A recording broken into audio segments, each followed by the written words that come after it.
lighting for darkness can be a tricky thing to grasp. After all, why would we use light for something we want to appear dark? It sounds like a contradiction, but actually, light is one of the most important elements when creating the feeling of darkness in your images. And to take this slightly further, using a lot of light can often be beneficial for a dark scene. Let's take a look at one way to light for a dark image, and a useful technique to expose for it.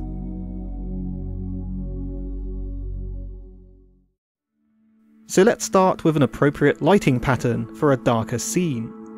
We'll turn on our fill light. This is placed just above and behind our camera, to give our image an overall room tone and to fill in the shadows on the face, which we'll see more clearly once we turn on our key light.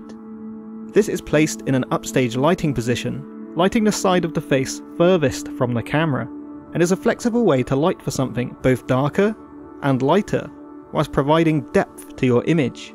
So now we've got our key and fill, we can decide how bright or dark each of these light sources are going to be, depending on how we want the image to feel.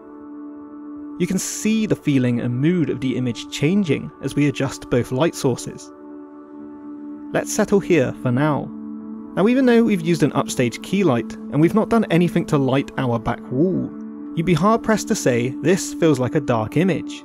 If you imagine a character stood in a dark room at night, you probably wouldn't see this in your head. It might be darker technically, it does look a little underexposed, and we can even see this on a waveform, with most of our image consisting of lower or darker luminance values, but for some reason it's not giving us the feeling of a character in a dark room at night. But why is this? We can see our image is dark. We're literally being told our image is dark. The issue isn't actually about how dark the image is overall, but rather the relationship between dark and light. And there's actually a way we can measure this relationship. An incident light meter takes a reading of the amount of light falling onto this little white dome, or lumisphere, and generally we measure light in f-stops or t-stops. The meter gives us the stop to use to get 18% middle grey exposed neutrally in camera, under the light it's measuring.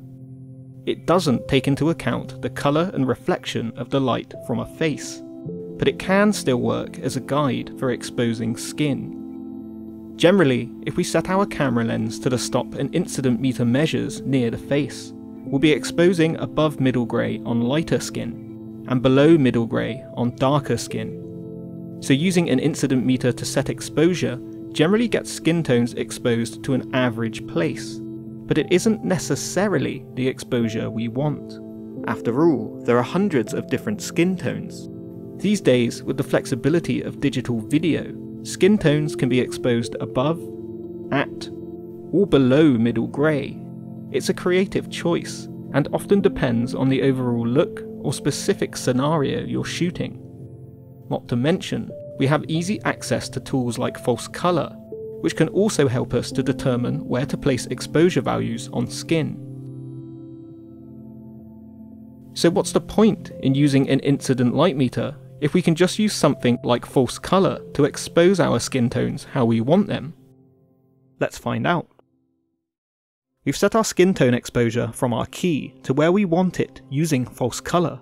So now we're simply going to measure the light levels falling onto the scene, starting with our fill. We've set our light meter to measure the light based on the ISO and shutter angle we're shooting with, and in this case, the native ISO of 400 on the Blackmagic Pocket Cinema Camera 6K Pro, and a 180° shutter for proper motion blur. We'll block the key light from the meter so we can just get a reading of the fill, and we're getting a T2. And a reading of our key light gives us a T2.8. So how do we interpret these numbers? Well, let's think about f-stops for a second. Each stop indicates a decrease or increase in light. A full stop is what we commonly see marked on lenses, or in this chart. With each higher number, there's a halving of light from the previous stop. With each lower number, there's a doubling of light from the previous stop. You can see this yourself when opening or closing the aperture stop by stop on your lens. We're using T-stops, which usually feature on cine lenses and more accurately measure light transmission when compared to f-stops. But the halving and doubling of this transmission between full stops still applies. So now we know this, we can start making some sense of the numbers we measured. If we have a key light reading of T2.8 and a fill light reading of T2, we can reference our full stop chart, or even just look on the side of a lens, and we can see there's a 1 stop difference between 2.8 and 2. Since our light meter is trying to tell us where to put our T-stop for the light falling onto certain areas of the scene, a lower stop means there's less light, and a higher stop means there's more light. This can be a little confusing, as we usually think of a lower stop being brighter and a higher stop being dimmer. To make this a little clearer, if a light measured at T22, it would be so bright we'd need to stop down our lens to around T22 to expose it. If a light measured at T1, it would be so dim we'd need to open up our lens to around T1 to expose it. Our lens stop is compensating for the amount of light in the scene. So our fill light is 1 stop darker than our key, and our key is 1 stop brighter than our fill light. If we remember that each stop is double or half of the previous, depending on if we move up or down the scale, it means our key is producing double the amount of light on the face as the fill. So we refer to this as a 2:1 contrast ratio, the 2 representing the key and the 1 representing the fill.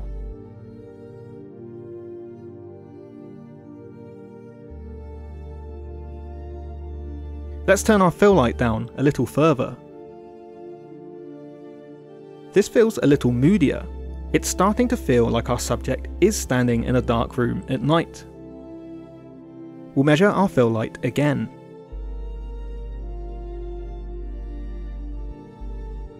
Now we're measuring T1.4, and since we haven't changed the output on our key, it should still be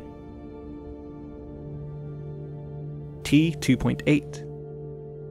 This means our key is now 2 stops brighter than our fill. Now we're at a 4:1 ratio, the 4 representing the key and the 1 representing the fill. The reason this is a 4:1 ratio is down to the doubling between full stops. From T1.4 to T2, there's double the amount of light. From T2 to T2.8, there's double the amount of light again. So our key is 4 times brighter than our fill. Hence 4:1. So knowing these ratios, you can figure out an 8:1. If our key remains at T2.8, we would need our fill to measure 3 stops below key at T1. Let's do that now.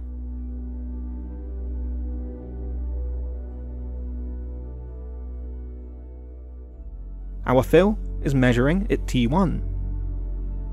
And just for clarity, our key is still at T2.8 since we haven't changed it. T1 is 3 stops below T2.8, which means from fill to key we've doubled our light once, twice, 3 times.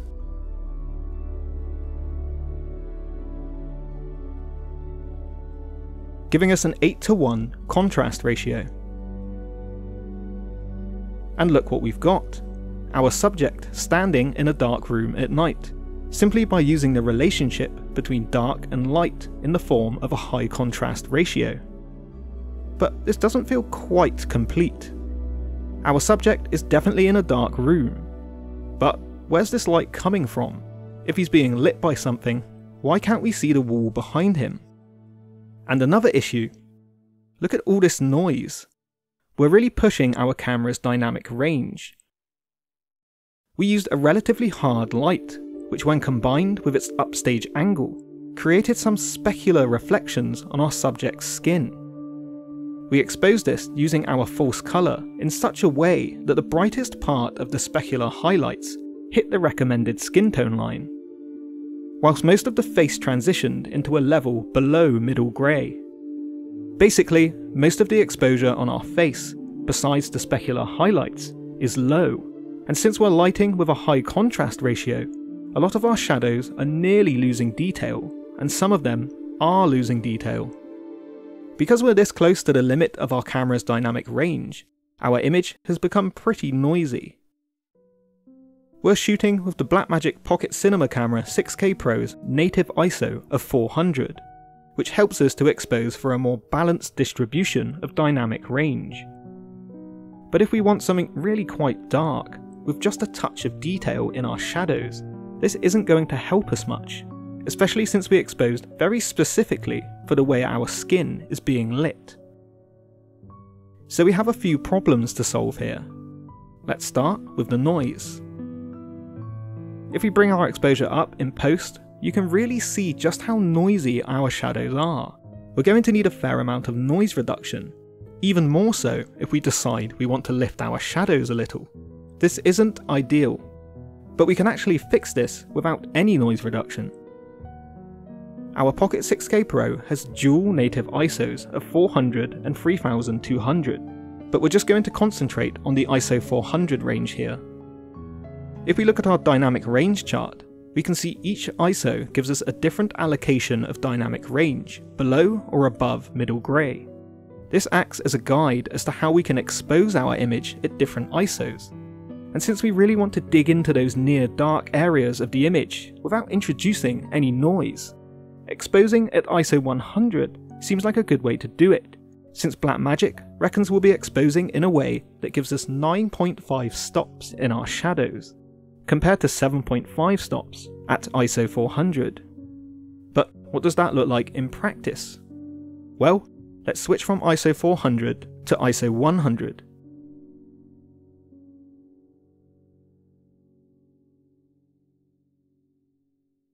Pretty dark. Since we've switched to a lower ISO, we now need more light to get back to our previous exposure. Remember what we learned about measuring contrast ratios? Well, that's going to be very useful here. We can tell our light meter to stop measuring for ISO 400 and change it to measure for ISO 100. Now, we just need to up the output on our lights so that they measure to the same values we had before, T1 for fill and T2.8 for key. We already determined the output needed on our lights beforehand to make this video run a little smoother. So we'll bring our fill light up and measure it. And we've got our T1 back. Then we'll bring our key light up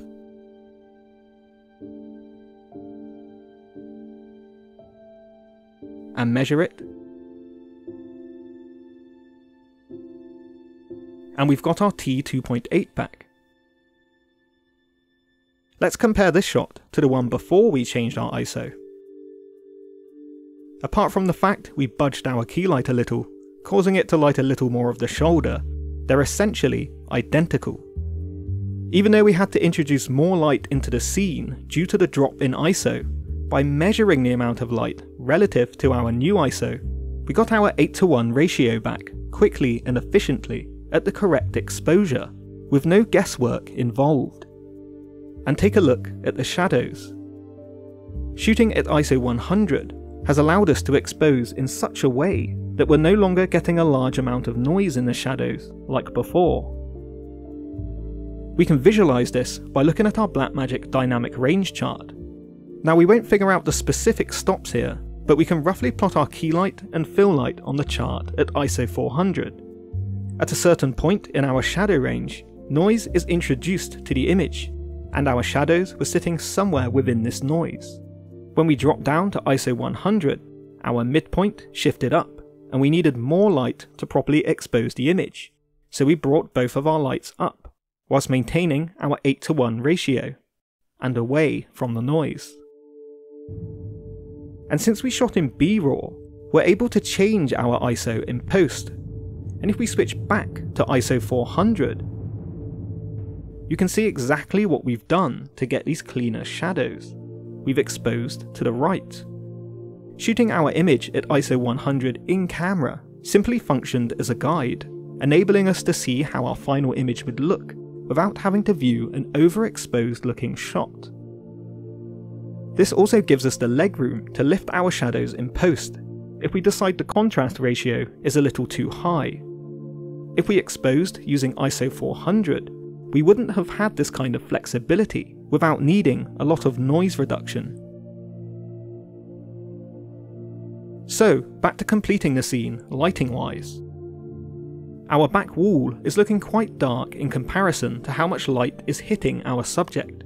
We need context for the light on our subject's face, but how do we do that without ruining the feeling of darkness we've created with our contrast ratio? The answer is more contrast ratios, although we're going to be a little less precise this time. We decided to turn on a bulb hanging from a small lampshade on the wall in the background, and we set it to 100% power, deliberately blowing out the highlights. We've created a new contrast ratio between our key light and this bulb, and if we switch to our false colour readings, we can kind of see how these readings line up with the key. They connect through their exposure levels and make it understandable that our key could be coming from not necessarily this specific bulb as it's behind the head, but maybe another bulb on another wall. Since the light from the bulb is travelling a distance to our subject, it makes sense for it to be blown out at the source and reaching a lower exposure at the face. Now, the exact ratio between bulb and key we can't know precisely. We need something like a spot meter, which is a little different to the incident meter we used previously. But we don't have one of these to hand, so we're going to go off of our false colour readings. And using our false colour, we can actually see the majority of our wall is exposed at around the same level as our fill light. This isn't necessarily an issue. Fill light on the face, matching the majority of the background, makes perfect sense after all. We could leave the image where it is now and be satisfied, but we might want to bring some more light into the scene. How do we do that without losing the dark feeling in the image? We could bring in a backlight, but instead, we're going to hang a small tube light above our bulb to extend our bulb's spread of light on the back wall. We can see through false colour we've exposed this extra spread of light somewhere between our key and fill, which means neither our key or fill should be blending too much into the background, which is quite a tough thing to do considering the wallpaper is a very similar colour to our subject's skin tone, but using the false colour to roughly view this ratio paid off. We're maintaining a separation between the key and back wall, and fill and back wall. We now have contrast ratios all over our image. We have our main ratio of key to fill, but we also built other ratios into the scene by utilising our false colour. Between the key and background, the bulb and key, background and fill. Not to mention, wearing a dark top and having darker picture frames in the scene add extra contrast, and we can even darken things in post, like subtly increasing the fall off of the background wall a little. That's technically another ratio. Although we don't necessarily measure all of these extra ratios, it's a good thing to think about when presenting the feeling of darkness in your image. So we've used contrast ratios to create the feeling of our subject standing in a dark room at night, while still preserving the detail in the shadows. And we've also preserved that detail cleanly by utilising our camera's ISO, allowing us to expose to the right while still being able to view the final image. This is just one example of a way to light and expose for darkness, but using contrast ratios as a base for achieving dark scenes, and even lighter ones, is a very beneficial process to learn and implement in your work. Support my channel on Patreon and get ad-free extended YouTube videos, along with extra breakdowns and previews of upcoming videos. Watch parts 1, 2, 4 and 5 of my Lighting with Colour mini course here on YouTube right now. But if you want an exclusive part 3, no ads and downloadable files, head over to my website, or become a patron and stream the 46-minute tutorial. I colour grade my work using Dehancer. Use my code ROBELLIS to get 10% off. I use music from AudioSocket in my videos, click my referral link in the video description and use the code ROBELLIS when you sign up for a free month of the best and most diverse range of stock music available. Use my code ROBELLIS over at Zyro to get up to 81% off your website or storefront, plus 3 extra months free along with a custom domain for a year.